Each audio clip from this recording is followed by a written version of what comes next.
Well, good afternoon, everybody, or good morning, I suppose, if you're in the UK. Thank you for joining us today for this webinar on endpoint security in the time post-COVID, I suppose, with a focus on our remote users. My name is Charles van der Walt. I'm the head for cybersecurity research at Orange Cyber Defense, and joining you from Cape Town today. This is one of a series of webinars that we've run since we published a paper back in February on what we at the time expected the impact of the COVID-19 pandemic and the large-scale adoption of work from home practices, what we expected the impacts to be. And since then, we've really been trying to explore sort of issue by issue what those impacts really are through a series of interactive discussions with a panel of selected experts on that particular subject. Now, of course, a significant amount of time has passed since the pandemic started, and we're now in a position to start to be able to get a sense of what really did change and what really didn't, and how we should be responding to those changes. And the purpose of today's session is to focus on that topic, particularly concentrating on the question of the endpoint and the remote user. So before we kick off, I just want to take a moment to introduce our panelists. As I said, my name is Charles van der Walt. I'm the head for security research. With us also today is Marcus Bengston, who's the CTO for our Nordic region. Marcus is a security veteran and one of our kind of leading thinkers in the space. From the same team is also Magnus Stenlund. He is a particular solutions architect with a specialization in endpoint security. So we're very glad to have him on board today. He brings a wealth of skill and experience, very much from dealing with customers on the ground. Marcus and Magnus have just recently returned from invading a small country during their summer vacation. So we were glad to be able to rope them into this. Also with us today from our London offices is Thomas Eels. Thomas Eels leads up our CCERT operation, our incident response team, and so has very much a eye on the ground perspective on what's actually been happening amongst our customers during this period. And then finally, also from the UK is Grant Pelling, who's a product manager in our global service lines team. Grant is responsible for defining and describing the products and the solutions that we present our customers with. And we'll be giving Grant a few minutes at the end of this session just to talk you through how we may be able to partner with you in addressing some of the problems that may emerge from this discussion. And then finally, kind of heading up our panel and acting as moderator is Jeff White. Jeff is an old friend of ours. We're very happy to be able to collaborate with him frequently on events like this. Jeff is a ex-stand-up comedian and more recently a cybercrime journalist, and most recently an author of a book called crime.com, which explores the cybercrime ecosystem and presents kind of non-technical readers with a very deep and interesting understanding of how cybercrime really works and how it impacts us. So unapologetic punt for Jeff's book. If you have a moment, grab it on Amazon. It's an excellent read. We were discussing feedback on it a while ago, just before the session, and the response has been really positive.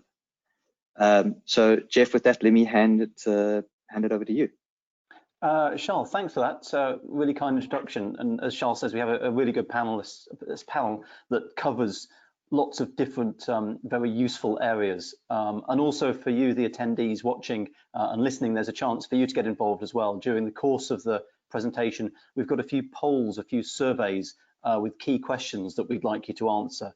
And that's really useful for me as a journalist. It's also useful for our panelists because, as Charles said, this is an emerging situation, and I think there's lots of opportunity for us to learn from each other. And at the end, of course, there'll be opportunities for you to ask questions and tap the brains, the considerable brains of our experts here.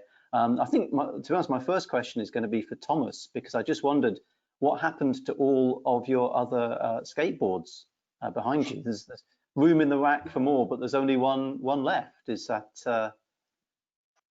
That one's keeping it on the wall. It's all of the screws and stuff are hidden behind that one to keep it on the wall. I see. We need a fundraiser to raise money for more skateboards for Thomas. Yeah. Perhaps more seriously and relevantly, I just wanted to ask Charles, I mean, you OCD, Orange Cyber Defense, presented at Black Hat recently on research on the impacts on businesses trying to deal with the implications of COVID. What came out of that? What were the main findings? Jeff, so the general research we did really distilled down to a small number of key issues. The first what we explored was the fact that the user themselves would be isolated, anxious, psychologically a little bit more vulnerable, and therefore probably more prone to attack and compromise. The second we explored was the idea that the attacker would pivot, very rapidly to exploit the sort of COVID reality and that the user's vulnerability. Then we anticipated that systems themselves would be rolled out very rapidly and perhaps without the care and forethought that one would expect, and therefore be more prone to attack. Finally, we kind of hypothesized that blue teams would be kind of stretched, less focused, perhaps have a little bit less visibility, and that they themselves might be constrained, in terms of their ability to do their jobs. So those were kind of the high-level areas that we focused on in that paper. And since then, we've been able to kind of examine, whether or not those things have come to pass in the way that we anticipated. And some have, I think, very clearly. And on some of them, I think we were learning that either we were wrong, or like in our response to the pandemic in general, perhaps by virtue of the fact that we did respond preemptively in the way that we did, we were able to avoid some of the kind of worse impacts. Did I understand your question correctly there, Jeff? Yes, yeah, that's correct. I just wondered, and this might be one for you, Charles, also Marcus, I'd be interested in your thoughts, of the things that you thought might be happening and you thought might be in the offing, which ones did actually come to pass and came to fruition? Which ones did you find, well, actually, yes, that threat did land, did materialize? Well, should I let me respond first, and then I'll hand it over to the other panelists. I kind of break that down into three categories. In terms of the user's vulnerability, so that the idea that the user would be more exposed, more vulnerable, more prone. My sense is that generally wasn't actually the case. And again, I'm not sure whether that's because we were wrong in predicting it, or whether the quite substantial efforts to educate and prepare users paid off. But there's very little evidence to suggest that, in fact, our users are being exploited more than under other circumstances. In terms of the attacker's behavior, there's very clear evidence that attackers pivoted towards exploiting COVID-related themes. There's no doubt about that. But the sense that we get is that was very microcosmic. In other words, it happened very quickly, died off very quickly. They pivoted away to other things, and have some almost more traditional, reliable lures that they use that perhaps present more predictable results. So it happened very quickly. They pivoted in, pivoted out, and also it happens quite locally. So it's more a function of what's happening in a given region, in a country, even in a city, than sort of the the global big picture. So again, from a user's point of, from an attacker's point of view, pivoting clearly, but that seems to be happening all the time. In terms of sort of the nation state activity and the APTs that we anticipated would pivot towards targeting, pharmaceuticals, research, etc. Again, clear evidence that that happened to some extent, but also a sense that, these state-backed actors are effectively quite bureaucratic, have limited resources, of clear targeting regimes, work fixed hours, and so you didn't see a sort of a tidal wave, a tsunami of state-backed activity. Some of the groups may have pivoted away from what they were doing before to focusing on something else, but its overall impact on the threat landscape, not that significant, I think. And then the final one was the anticipation that attackers would pivot towards targeting these, remote access technologies, the VPNs and the remote access gateways and all those things that we had to rush to get out. In that space, it's very clear that there was a significant change in behavior. And it's something that absolutely fascinates me at the moment, and we're trying to understand. But there was this convergence of, massive rollouts, noticeable increase in adoption of those kinds of technologies, number one.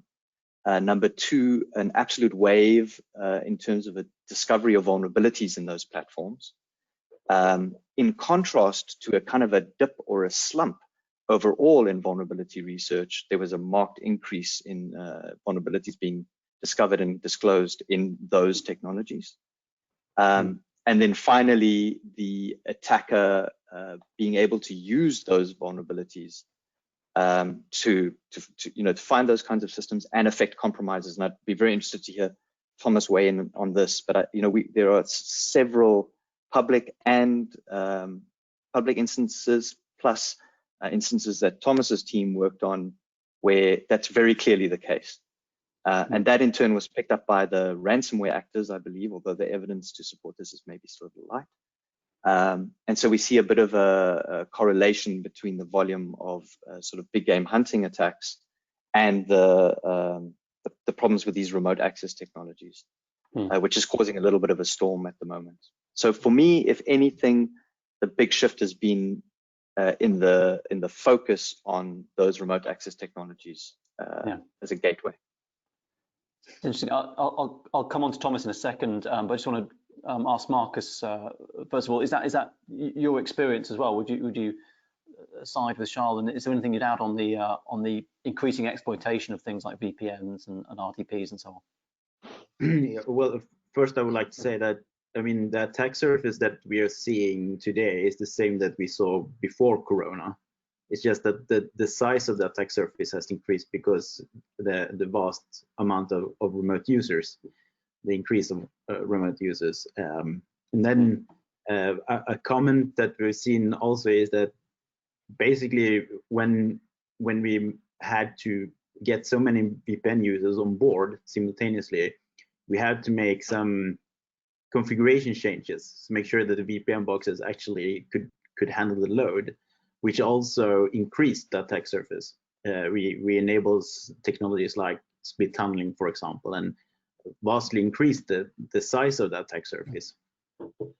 Another thing that we have been running into is that since we are using the VPN or the remote access solutions 24/7, it's really hard to patch.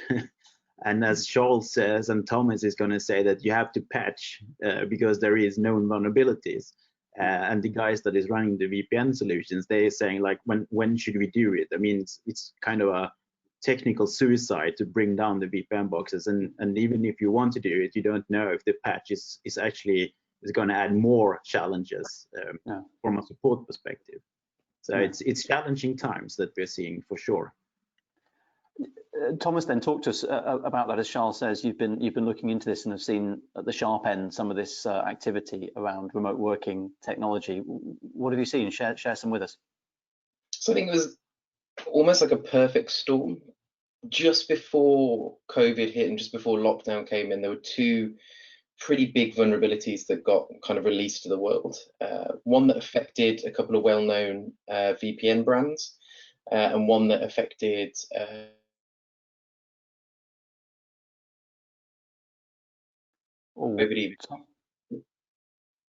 we just lost you there a second, Thomas. You were talking about a couple of vulnerabilities released, one that affected a famous VPN brand. Yeah, so just before COVID, we had two pretty well-known and well-used VPN devices got hit by vulnerability releases with public exploits.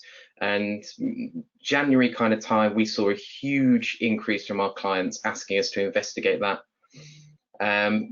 What we investigated didn't at any point seem like the attackers had gone beyond just the exploit. But it was obviously a huge issue, and we did lots of investigations. We also saw the Citrix vulnerability being released, and this is all before lockdown. What we then saw was a huge shift, as you can imagine, for remote working, which needs both of those technologies to allow people to remote work. And what we saw was shortly after lockdown, lots of attacks where attackers seemingly just walked into the network. So there was no evidence of brute forcing. There was no evidence of phishing or password spraying or anything like that. It was quite clear that they'd exploited the vulnerability in boxes previous to COVID. And then because remediation steps weren't properly followed after either our advice or someone else's advice, attackers managed to walk back in. And why COVID made that more complicated was it was really difficult for us to differentiate between legitimate traffic and attack traffic, because everybody was suddenly working from home. So we had huge VPN logs. In one instance, we were given a VPN log that was pushing 20 gigabytes, and that was only for a couple of days. So huge amounts of traffic that we're trying to shift through to try and find that one IP address that denotes the attackers coming in. And that was used by some pretty big ransomware teams. Kind of at the same time, we also saw a big uptake in what I'd call kind of script kiddie or chances on the back of ransomware stuff, where they'd obviously either brought access to exploitable systems or, excuse me, or they brought credentials for these systems. And the only way to describe it is kind of have a go attackers, where they were using off-the-shelf ransomware. They were getting onto a network. In at least 3 instances, they didn't properly deploy the ransomware. All they really did was infect the 1 or 2 systems that they had access to, and then cause a load of issues for the clients that we were dealing with, and a load of money as well, because obviously we had to investigate the whole network, not just the 1 or 2 systems they had access to. So COVID as a whole for incident response, us as a team haven't seen COVID-themed attacks, so no phishing emails about vaccines or anything like that. But we did see a huge uptake in ransomware when we compare to last year, and we saw a massive increase in, I'd say, kind of general probing attacks, where attackers had access to networks, but maybe they weren't skilled enough, or it was detected early. And then we managed to, at least 2 occasions, I think we managed to stop a ransomware attack before it was properly rolled out. And they, exactly like everyone's been saying, they abused remote access through VPNs and numerous other things. I'm so sorry, you may have noticed the change of location. Ironically, I think my VPN may have created a disturbance in my internet connection. However, I am hard cabled now into my connection, so it should be better. I'm really annoyed because I caught the tail end of what Thomas said there and found it fascinating, but that's a good point to mention, that there's going to be a recording of all of this available, which is going to be made available after the event. So if you missed anything or you want to retrack, as I do onto Thomas's thing, there's going to be opportunities to get back. We do. Good. I think it might be good to actually do, we've got a poll on this, so if we can try and get that poll up. It's going to be the first one. As I said, there's an opportunity for you guys to, for you listening and watching the webinar, to get involved. This is the first of our polls. We wouldn't mind if you would please answer this one, which is an interesting question, I think. If one of your employees' home router were compromised, would you consider it a corporate security incident? I'm looking down at my own router now and wondering about this. So it's a simple yes or no question.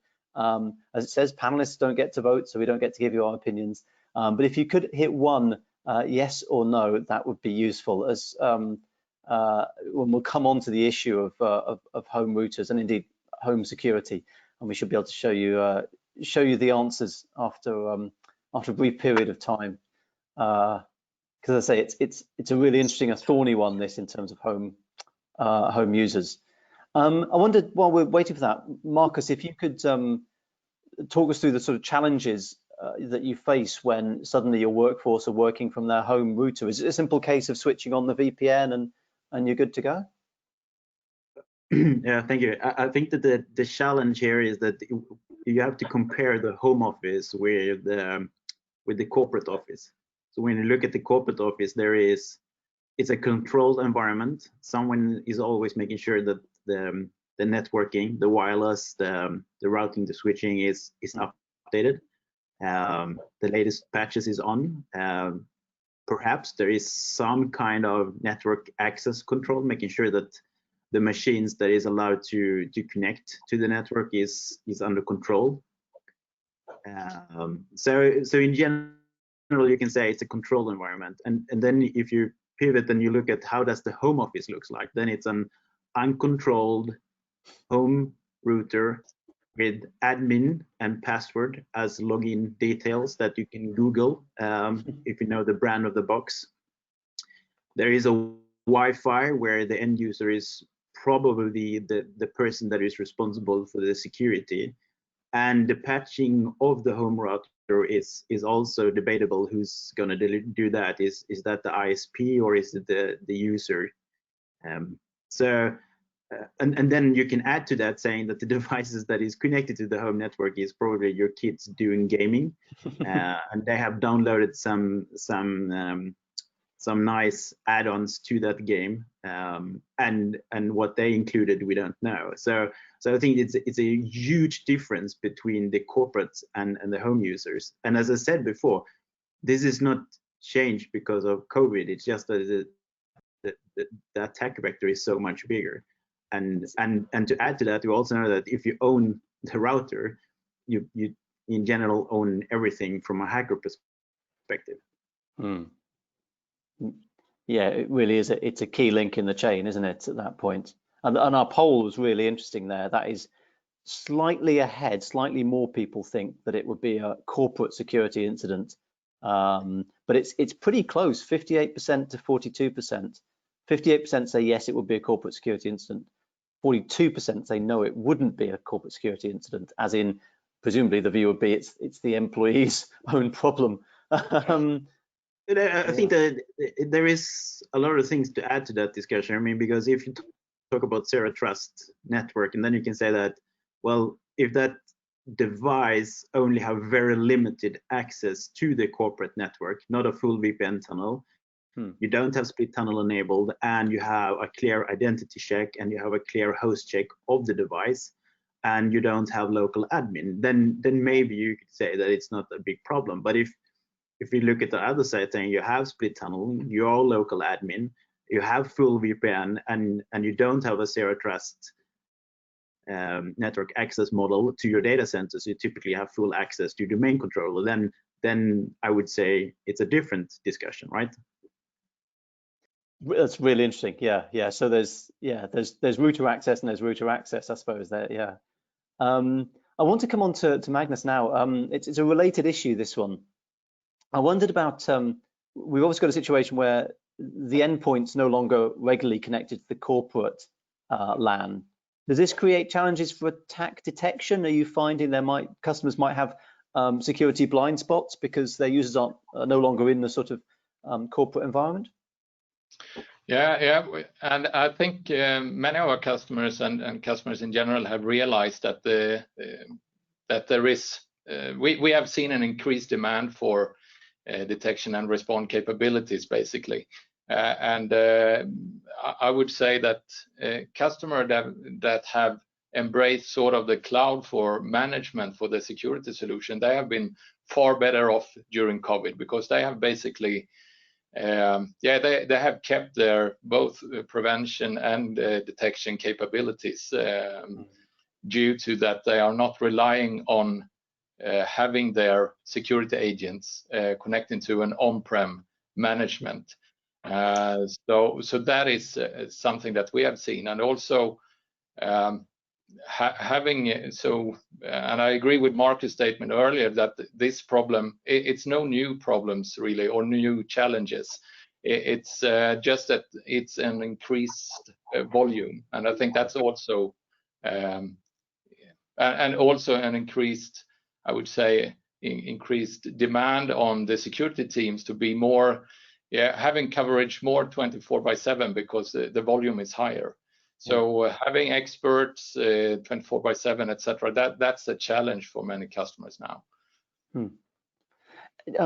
Grant, I want to ask you about this as well. I mean, obviously you're dealing with the solutions, the kind of solutions that are on offer, and starting to shape the solutions. Are you seeing as Magnus has said, there a boost, a boom in the number of people saying, look, we need better monitoring, we need better detection on wider points of our network than we did before? It's a changing challenge. Yeah, I think it's something that, you know, we had been talking to customers about, again, before COVID happened. I think it's another instance in which it's highlighted a visibility gap that had existed for a long time. Even when we look at machines that were on the network previously, if you had poor endpoint visibility, you know, you had a real gap. You know, the days of just taking AV alerts, for example, into a SIM, for example, that's just not good enough in terms of the endpoint. Now, when you think of all the interactions that the end user is doing, whether they're in the office or working remotely with various systems that never touch, you know, the network, with cloud and SaaS and so on, then the endpoint is such a focal place for attackers to target now. So we need that expanded level of visibility, and I think, you know, the remote working has highlighted that, but really it should have been something that people were considering previously as well. So again, I echo what Magnus says. In our global markets, we're seeing much more realization that this visibility gap is there, because it's been highlighted, and also then looking at that not just for remote users, but in general, for our users, for our servers. Do we have that level of visibility to understand if an attack is going on? And with people starting to embrace things like the MITRE ATT&CK framework, you can't follow some of those standards unless, you know, you have these kinds of tools in place.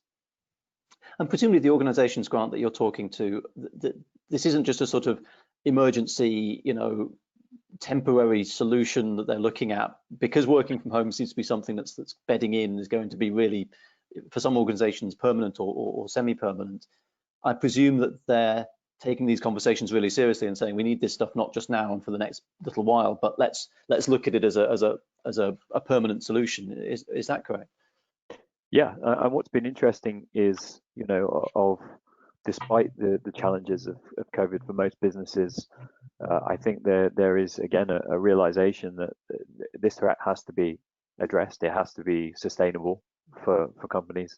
And going back to what Magnus was talking about when he mentions, you know, the actual ability of companies to implement not just tools, but the ability to monitor them and the output, and to be able to respond 24/7 to the threats. You know, once you open that door and you see you have that visibility, you have to be able to deal with it. And I think that sustainability is something that we've seen has been a huge rise in customers coming to talk to us saying, how can I do this? How can you help us?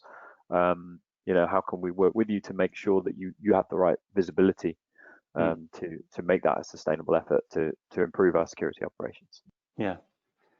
Magnus, just coming back to you, it's interesting actually that so many of the effects of coronavirus are things that were already a bit there and are now there a lot. You know, cashless society, working from home, all of these things are sort of, you know, accelerated.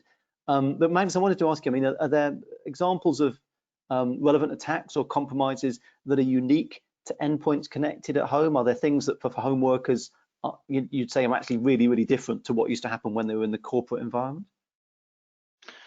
I think maybe not unique attacks, but there is an increase in things, and especially coming back to like the research that the uncertainty that brings to the remote workers and the situation in the world, basically coming back. So I think it has been an increase in like credential theft, because when you're working from home, especially for customers that are utilizing already maybe SaaS services, they are used to log into and having, especially Office 365 to prompt for new passwords, etc.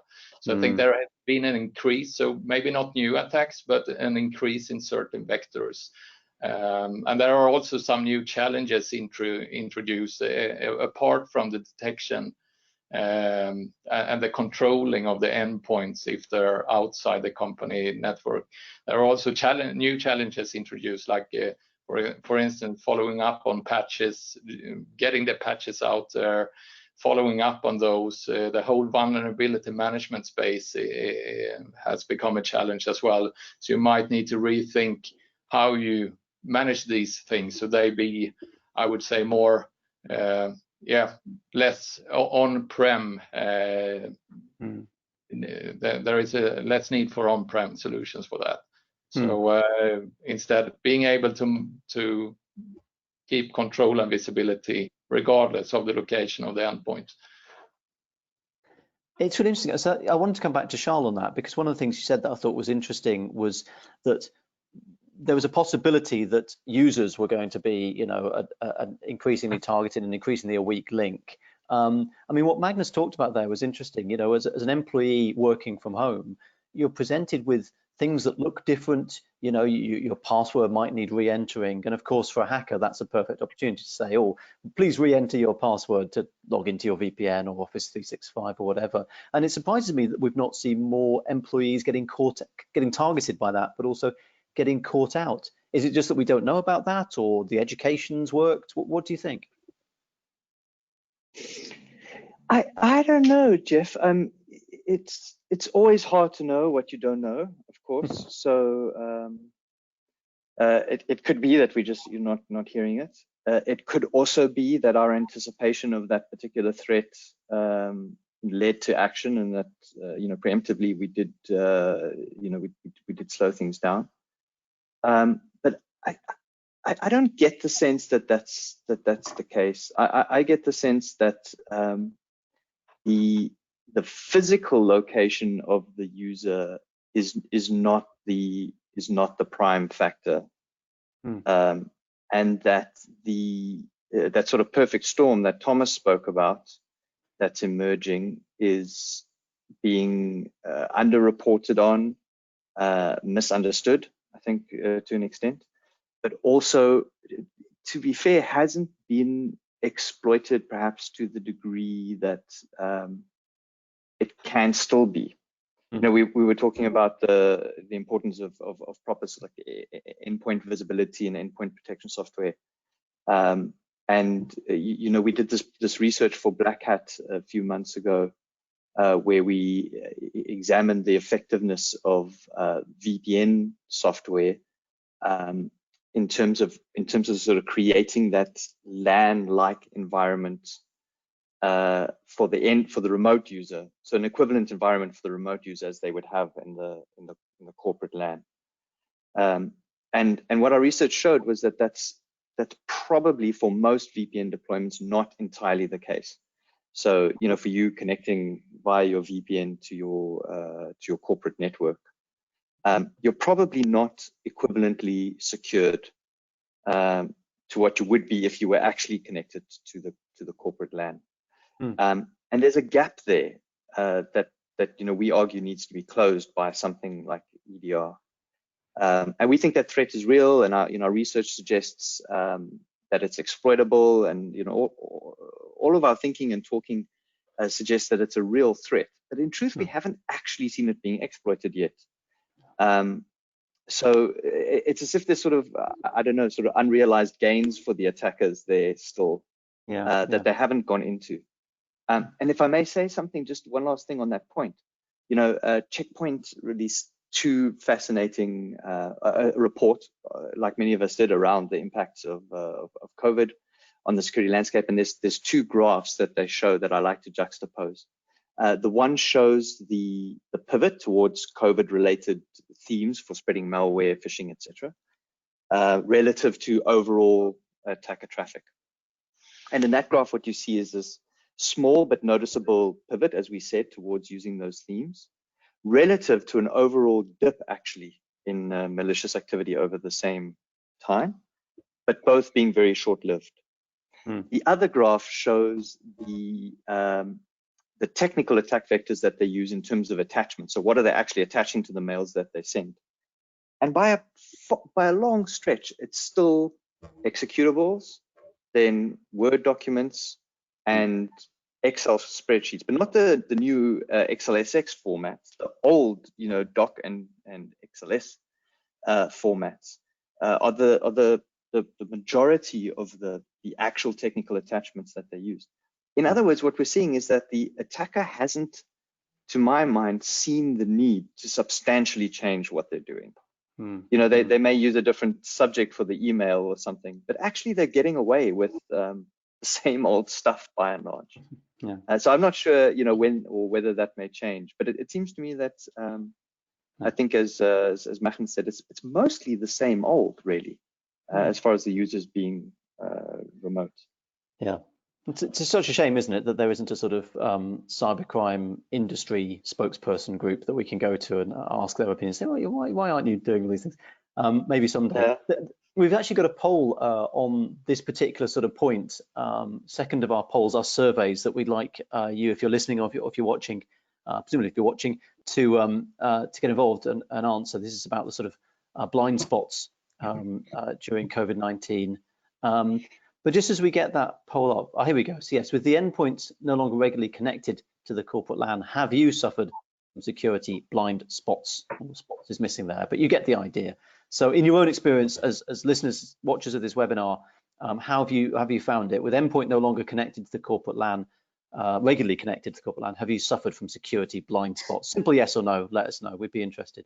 Just while people are considering that, I want to quickly go back to Grant, because you talked about customers sort of saying, okay, we need to look at endpoint now, we need to look at remote workers. Is that a big and expensive change for organizations? I mean, obviously it depends where they're starting from, but to go from an organization that was really focused on your sort of corporate workplace environment to suddenly having to implement stuff on people's home kit, how traumatic is that for an organization? Are we talking about a whole new bunch of stuff, or is it fairly easy to slide in? No, I think it's as always, it's a balanced approach of where do you need that extra visibility versus where the cost is, and there are different ways to do security monitoring. Obviously, endpoint is one of them, and one which we're seeing is very important. But within that, there are different ways to monitor the endpoint. For people that have already systems such as SIM, log-based detection. There is potentially the capability there to bring in endpoints, or to even implement free monitoring tools like Sysmon to at least get some visibility into that. So there are different ways of slicing this, different ways to get that visibility. I think what we're trying to do with customers is work to understand what is the profile of the business in this changed world. Is it that you have no visibility on the endpoint? What can we do to address that? But also, another point to this is the additional monitoring around things like Office 365. We've seen a lot of, Thomas has seen a lot of incidents, over the past couple of years of exploitation of really Office 365 deployments that weren't necessarily given a proper security check. And things like that. So again, with the rush maybe of some projects to enable these collaboration tools, that's another area where that type of monitoring, either by log-based detection or using more kind of direct detection into network-based tool sets and things like that. There's different ways to bring in that kind of data. So it's about prioritization and balancing that spend. Certainly, I think there's been a lot of suffering in this area of the industry for a long time through the preaching of some that bring all of your log data into a central place and use that to do threat detection. I think that's been created by those that might benefit from that.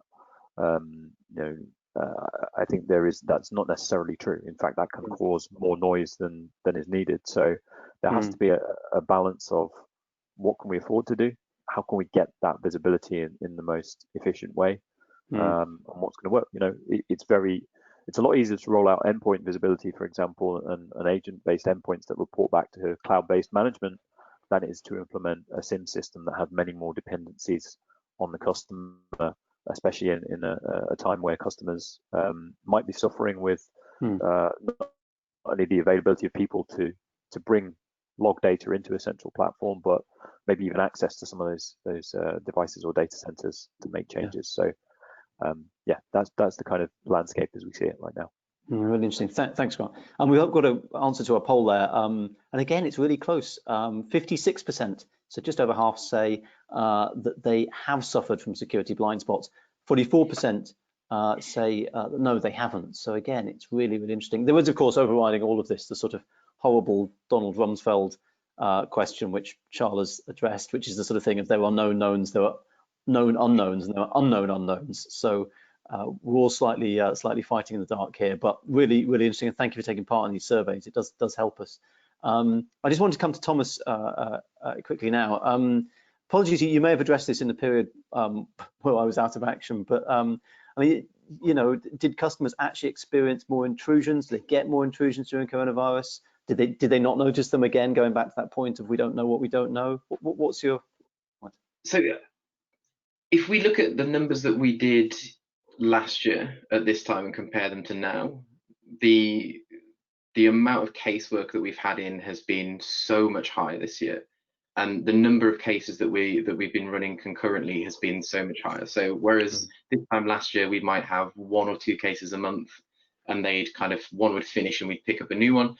And what we've been doing this year is running kind of 5, 6 different investigations, because the level of attacks has gone through the roof. Whether we can directly link that to COVID, I think we can. I think it's because people are working from home more. I think it's because wrongly or rightly, attackers have seen a gap in the market. I think also that perfect storm that I was talking about earlier, where we had lots of pretty big vulnerability disclosures, which I think were exploited across things. So I think there were lots of fresh credentials floating about. That I think some opportunistic attackers have taken advantage of as well. I also think a lot of IT teams were blindsided because they were busy trying to get everyone working from home and maybe weren't putting the attention that they should be putting into IT security. You know, and they noticed too late that people were on their network. So I think COVID has had an effect. I don't think it's had the effects that everyone thought it would do in the first place, where everyone would get a huge barrage of phishing emails saying, click on this link and you'll get free COVID vaccine. I don't think they were necessarily COVID themed. I just think that people, you know, that maybe not naturally, but attackers, took advantage of the situation, and we saw a big increase. That's really interesting. And you've hit on something there. And there's COVID themed issues, and then there's just issues that happen as a result of changes in COVID. And interestingly, some of the monitoring I think that goes on, companies are looking out for, you know, how many times does COVID appear in phishing emails? And that's a measure of, that isn't a measure of how much cybercrime there is, that's a measure of how much cybercrime is targeting COVID. It could be that the effects of COVID are also benefiting. Yeah, it's a really interesting. I mean, all the research that we've been doing, obviously as the CSERT, we do a little bit, but not as much as compared to like our dedicated teams within OCD. The research that we've been doing points to the scams that are COVID themed are very much targeted at individuals, and normally kind of the most vulnerable in society. What we're seeing when we're dealing with our customers, so big corporations, is that like they're not COVID themed, it's just they're taking advantage of the situation. So I'd say that's the differentiation, if you like, between the two. COVID themed stuff aimed at your granny, stuff that's just taking advantage is aimed at the company you work for. Really interesting, really interesting stuff. Thanks for that, Thomas. I'm going to hand over to Grant. I just wondered, you know, just going back to this sort of, you know, remote endpoints issue, is there advice to customers who are sort of anticipating, probably rightly, a compromise? Is there specific guidance that Orange Cyber Defence would offer with respect to compromise of remote endpoints? Do you want to do a little wrap up for us? Yeah, sure.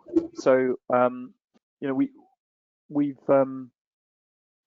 I would say some of the challenges that we've seen, you know, we've talked a lot about why this is a good idea, getting that extra visibility. So when we talk about how then to get that, I think some of the challenges we see in this space are, there are an awful lot of EDR tools to pick from, obviously. This being something that is now seen as more and more essential to security visibility. We see obviously more options than ever in this space, and they're not all equal. Many of them, produce a lot of information, which in many cases can be more harmful than good. It's great to have all of this visibility. How do you sort through it? How does the tool itself sort through it? And then from what they've condensed, how do we then have people that can analyze that data? And it's a continuing trend. When we look at security analysis as a whole and this kind of 24/7 monitoring that most businesses are after, the effects of machine learning and AI and all of the other technological advances are such that we're almost creating more data to be dealt with. When it was maybe not so good and the tools weren't so good, we kind of had a situation of, this is good, this is bad, and we're kind of seeing a lot of now of the in between. We're seeing a lot of that kind of gray area that needs to be investigated. So all of that data and not enough people to deal with it, it comes back to the problem that's been existing within security operations for years. There is not enough people, and really a lack of funding, I think, behind security teams. Sticking one security head in to administrate all of your security detection and response tools and do all of the analysis is simply not a good approach. So as usual, we do come across situations where we see that tools are underutilized. Another interesting problem with a lot of EDR tools is, we have this phrase, endpoint, not enterprise. They're focused on, they're very good potentially at identifying a breach on a single endpoint. But what if that same type of attack is impacting 200 endpoints? Do we see 200 alerts, or do we see one consolidated alert that allows us to investigate that incident rather than that incident 200 times? And that's a very important point as well. So many EDR products don't have this kind of cross-machine correlation capability. And again, for us and for the part of the business that I work with, where we're developing managed services around this, we want to be as efficient as possible. So we want the right data to get to our analysts. Well, we want to recognize incidents, not alerts, essentially, and to move to this kind of model of security analysis that really is a model that's being adopted, whether we're doing not just endpoint-based detection, but when you're looking at log-based detection as well as network-based detection. These kind of three pillars now that people like Gartner are talking about as the SOC triad. All of these different types of tool sets. In the past, we were still relying on kind of a signature-based approach. You would write rules that would say, if this specific conditions happen, then create an alert, and the analyst investigates that alert. We perhaps have access to a smarter set of technologies now that will help us to identify, instead of those singular alerts, recognizing those alerts as behaviors that are happening and understanding the timeline of what's happening and associating that to an asset or even a group of assets, so that we can understand that in the sequence of an attack. If we understand a behavior, in the context of what else is happening with other assets, what else has happened before and after, then potentially we don't have to alert on everything. We just have to understand when things have happened in a certain sequence, or a certain number of risks have happened on a certain asset or a group of assets, to allow us to understand, right, an incident is happening now. And if we can do that, this is where certainly our analysts have benefited from this approach, to bring more context back to our customers when we bring them these incidents, rather than, hey, we've seen this alert, it looks bad, but there's a whole bunch of other investigation that we need you to do. That's just not what people we found want from, particularly when they're looking at managed detection and response in this context. So, be careful when you're looking at EDR. We've talked about the essentialness of it. There's certainly a concept that not all EDR tools are equal. And a final point on automated response. There are tools out there that claim that AI engines are making decisions. They will make decisions for us on response actions. to me, we're not really there yet. I think some of that is marketing really disguising blocking policies as artificial intelligence. So for me, you have to have kind of assisted response where the AI or the machine learning engine can suggest response actions based on what it's seen is great, but I still think we need the humans in the loop, both to verify the incident and also to then decide, is that the right response action? We are not yet at a point where we can let the machines take over, fortunately or unfortunately, depending on what your view is on the dystopia and visions of machine learning and such. So hopefully a quick just guide there for people when as a takeaway, and certainly something we're happy to talk to people more about following this webinar.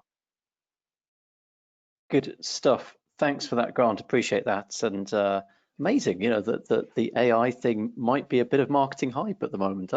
A controversial view that's not been voiced before.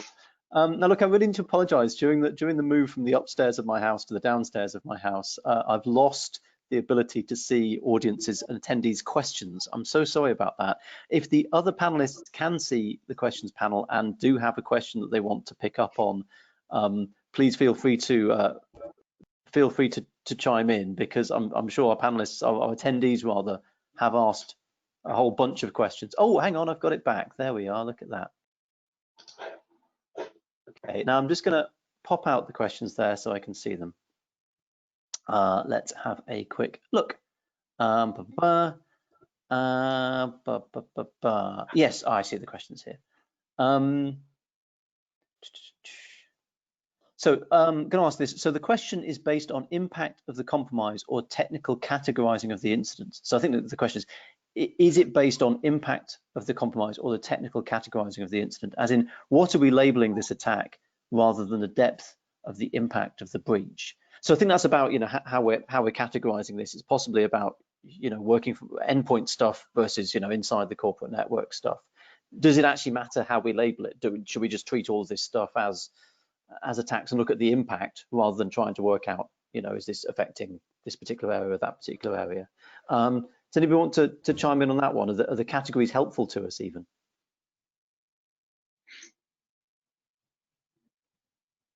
So I'll go ahead. Who wanted to go there? Go for it, Charles. You go for it, and then Thomas, I'll come to you afterwards.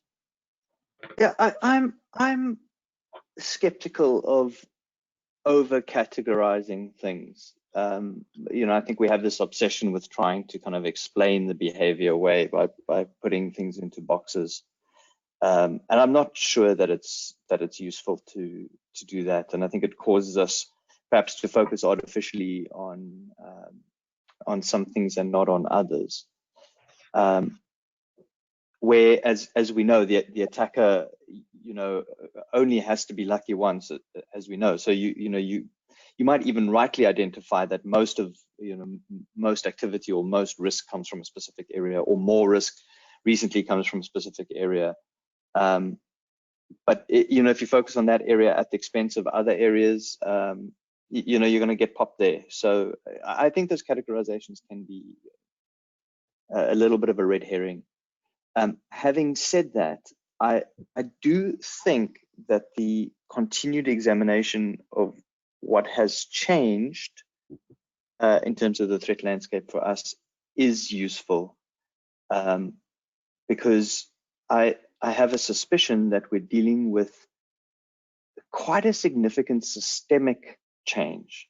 So, we're like me and my team, where our interest lies at the moment is less to do with kind of the acute short-term changes or shifts in behavior, but more to do with the kind of more substantial systemic shift is, and how that impacts us. And it may be that it doesn't, in which case, well and good. But I think there are definitely cases where it does. And I can't remember who it was, if it was Marcus or Magnus or Marcus, but we sort of made this point about accruing debt, for example. So for example, the overall impact of decision, a right-minded decision to very quickly deploy remote access technologies without giving too much consideration to, how we would secure them or, what downstream impacts they may have. That now puts us in a position where we've accrued security debt and we're very poorly positioned to pay that debt off because these technologies are now baked into our runtime operations, and we can't easily make choices to change them or upgrade them or reconfigure them. That sort of change I think is significant and does bear thinking about and does need to be kind of built into the taxonomy, if you like. Interesting stuff. Thomas, I'll come to you in a second. By the way, we've still got time for some questions. I mean, it's your opportunity to put your questions to the big brains of Orange Cyber Defence. But before we come to you, Thomas, I just want to go to one more last poll. So if you're listening or watching, if you wouldn't mind just answering this last one for us. Does your current incident response plan, hang on a second. Sorry, let me just check I've got the right one. Here we go. Have you experienced an incident where response or recovery was impeded because the endpoint was remote? So once again, it's a yes or no question. Have you experienced an incident where response or recovery was impeded because the endpoint was remote? And there's 3 options there: yes, 1, or more than 1, or no, we haven't at all. So if you wouldn't mind just tapping your buttons there. And Thomas, I'll come to you now just on that issue of categorization. Is it helpful or not, do you think? Well, I think Marcus hit the nail on the head when he said that none of this is new. It's just been fast-tracked, I think, and made worse by the number of people that are now working from home and stuff. So I think categorizing it, whilst it's not damaging, can lead you down the wrong path of where you spend money and where you invest time. I think you need to look at IT security as like a whole package. You can't just say, I brought an EDR tool, I don't have to do anything else. You've got to think about how you're going to use that tool. Just like you can't deploy a VPN and then assume that remote access is 100% secure. You need to look at how you maintain and how you use that tool. So I think, well, it's not necessarily damaging. I think it can be a waste of time sometimes. Mm-hmm. Yeah, it's really interesting. It's really interesting. So just try and go to the results of that poll if we can, and see what we see what votes we got in.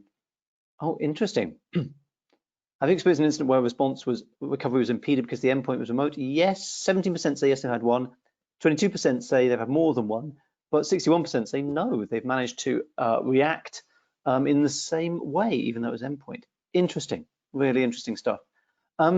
That's fantastic. Listen, thanks so much for attending, all of you who have watched or listened. Want to thank our panelists, Charles van der Walt, Marcus Benchten, Thomas Eels, Magnus Stenlund, and of course Grant Paling. That is it from us for the moment. There are a couple of handouts though there which you can download on GoToWebinar, which obviously cover COVID security, the stuff that OCD has researched about that, and also the managed threat detection endpoint stuff. And also this is one of a series of webinars that Orange Cyber Defence are doing. And the next one is going to be really interesting. We're going to be looking at the human impact of COVID-19 on security awareness, which ties into a lot of the stuff that Charles, I think, was talking about, and other panelists were talking about in terms of how users are responding to this and how we can look at their behavior. That's going to be on November the 5th. And again, we're going to be bringing together a whole bunch of panelists. So have a great rest of the day. Stay safe out there. Thanks once again to all of our panelists, to all of our attendees, and we'll see you again soon. Cheers. Thank you. Cheers, everyone. Bye.